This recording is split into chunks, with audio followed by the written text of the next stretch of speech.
Alors bonjour, pour ceux qui ne me connaissent pas, je m'appelle Richard Kiambou, je suis entrepreneur, je suis président de l'ONG ASFOD, je suis vice-président des AgriCongo, une organisation qui s'occupe de l'agriculture au Congo central. Et là surtout, j'interviens ici pour parler du Congo central. Alors actuellement, l'actualité de notre province est marquée aujourd'hui par deux événements qui sont d'un côté l'attente de la décision concernant les élections des gouverneurs. Certains disent que c'est déjà publié, décidé par la CENI, par le Conseil d'État. D'autres disent qu'on attend la décision. Donc je vais plus parler de l'autre actualité qui concerne la société commerciale des transports et des ports, l'ex-ONATRA. Alors, cette société qui joue un rôle crucial dans les transports ferroviaires et fluvial en RDC, notamment sur l'axe Matadi-Kinshasa et dans les ports de Matadi et Boma aujourd'hui. Une entreprise qui fait face à de nombreux défis, notamment en matière des salaires, des retards des salaires. Nous connaissons tous, nous avons tous dans nos familles des personnes qui travaillent dans l'ONATRA. Au Congo central, nous disons que nous sommes tous des enfants de l'ONATRA. Nous avons un oncle, un voisin, une personne, on a tous mangé un foufou ou quelque chose comme ça qui vient de l'argent de l'ONATRA. Donc c'est le plus grand, à ma connaissance, le plus grand pourvoyeur d'emploi au Congo central.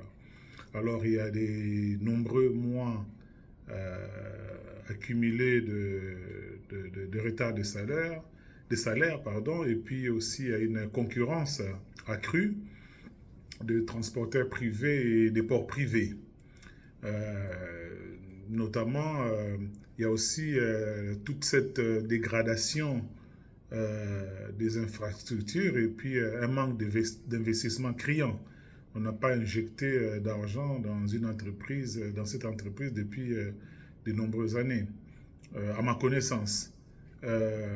Du coup, les capacités opérationnelles de cette entreprise, les capacités ont été largement réduites. Voilà. Alors, il y a quelques temps, je crois que c'était l'année dernière, vers le mois de mars, l'année dernière, on a vu le Premier ministre Jean-Michel Samba Lukonde qui présidait une séance de signature d'un procès verbal de négociation avant l'entrée en vigueur du contrat de concession entre l'État congolais à travers donc la SCPT, l'actuelle l'ex-ONATRA, et un groupe euh, qatari, je crois, Mediterranean Shipping Company, SA, MSC. Alors, là aujourd'hui, donc la vidéo ici, c'est pour j'essaie de défendre les intérêts des salariés de l'ONATRA et des populations locales du Congo central. Bien sûr, nous faisons face à une situation alarmante où l'avenir de cette entreprise, l'ONATRA, est menacé par cet accord public-privé défavorable. Cet accord tel qu'il est actuellement proposé céderait 85% des bénéfices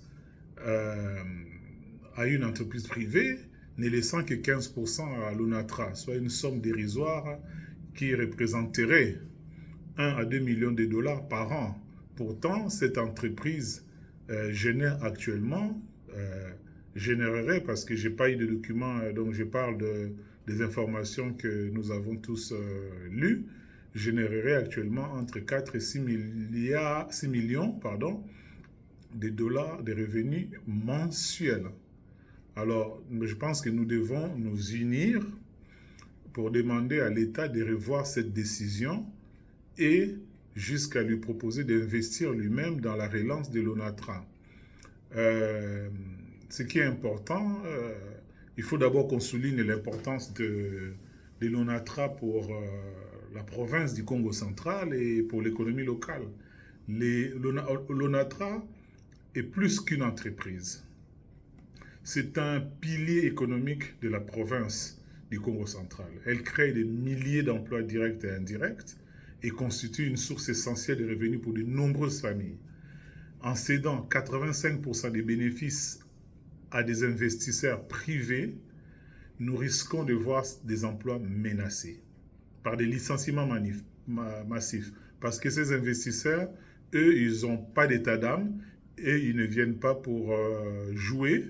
Je ne dis pas que l'État doit jouer, mais eux, ils viennent pour se faire l'argent, peu importe les conséquences. L'ONATA, tel un joyau, nourrit la province et assure une certaine stabilité économique, aussi bien économique que sociale.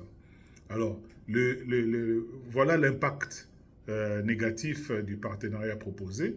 Ces partenariats public-privé ne profitent ni aux salariés, ni aux communautés locales, ni à la province du Congo central, d'ailleurs, ni à la RDC d'ailleurs.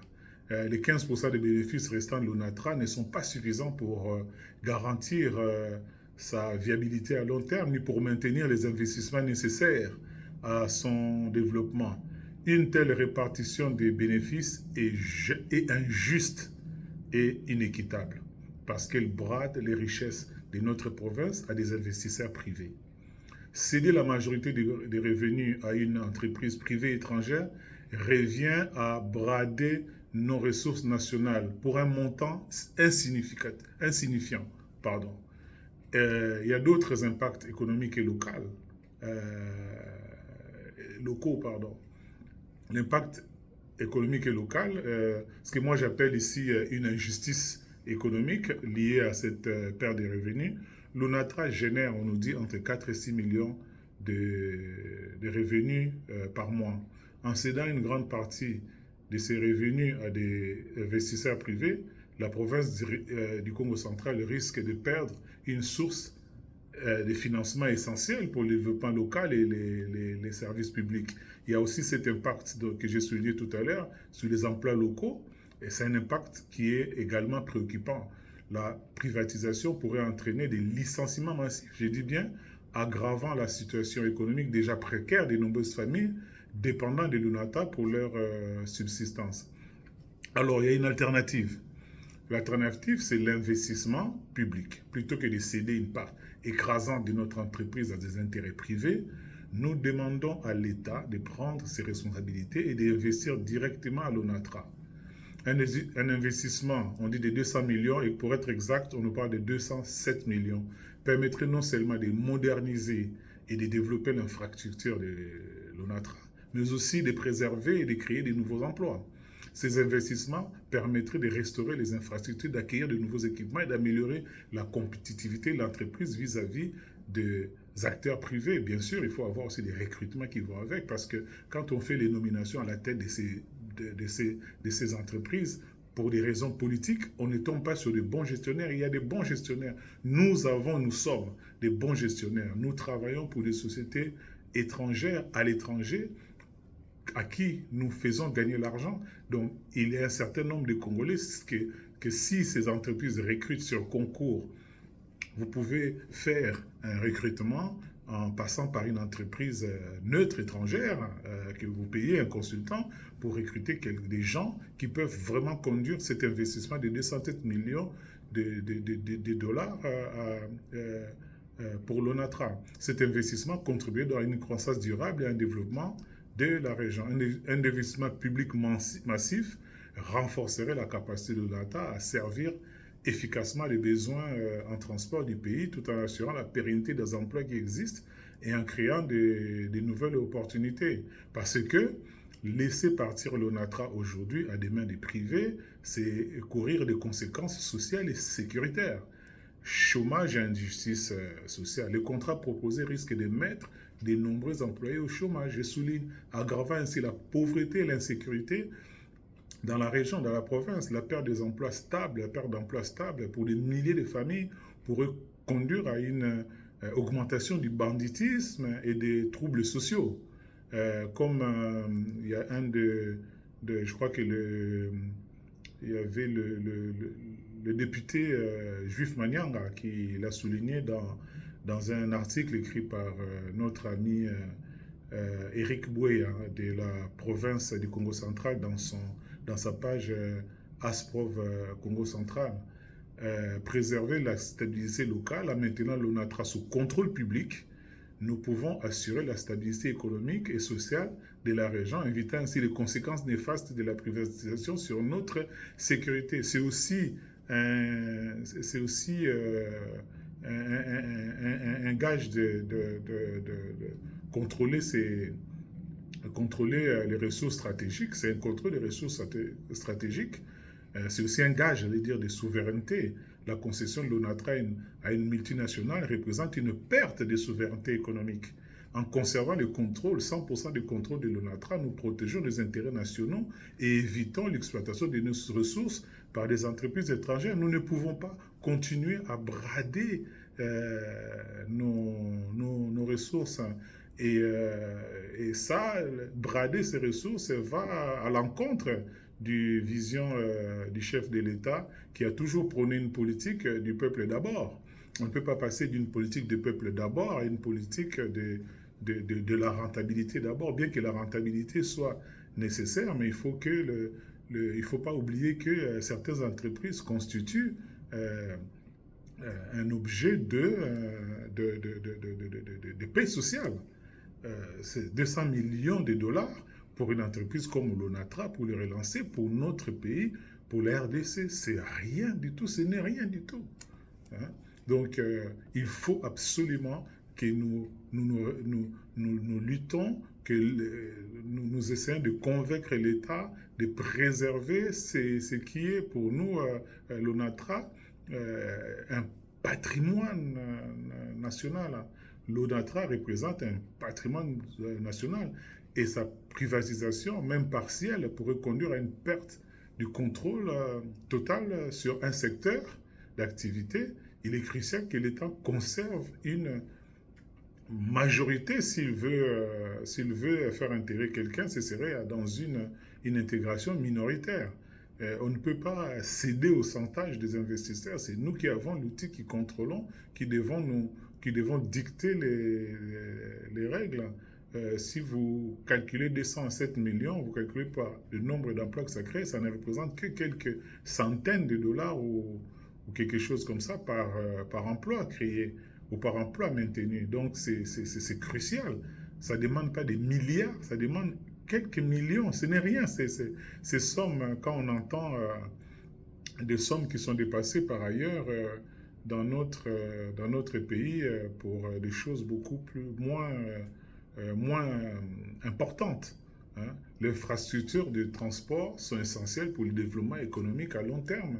La gestion publique permettrait de mieux aligner la gestion publique, bien sûr, accompagnée des bons hommes, permettrait de mieux aligner les objectifs de l'ONATRA avec les priorités du développement de notre pays. Parce que les investisseurs, eux, ils vont venir, ils vont faire l'argent, ils s'en foutent des conséquences que ça peut avoir du développement du pays. Ils vont couper les postes, ils